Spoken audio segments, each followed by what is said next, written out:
সেজদায় পরে আল্লাহরে বলবেন, আল্লাহ এই পৃথিবীতে আমি ছাড়া তোমার গোলামের অভাব নাই, কিন্তু তুমি ছাড়া আমার দ্বিতীয় কোনো রব নাই। চোখের পানি ছেড়ে আল্লাহরে ডেকে বলেন, আল্লাহ এই জমিনে আমি ছাড়া তোমার গোলামের কোনো অভাব নাই, কিন্তু তুমি ছাড়া দ্বিতীয় কোনো রব আমার নাই, তুমি ছাড়া দ্বিতীয় কোনো জায়গায় চাওয়ার সুযোগ আমার নাই।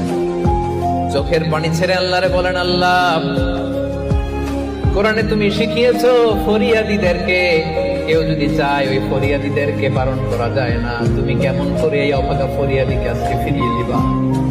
চোখের পানি ছেড়ে আল্লাহর কাছে চা, সব তিনি দিয়ে দিতে পারেন। চিল্লায় বলেন ঠিক কিনা?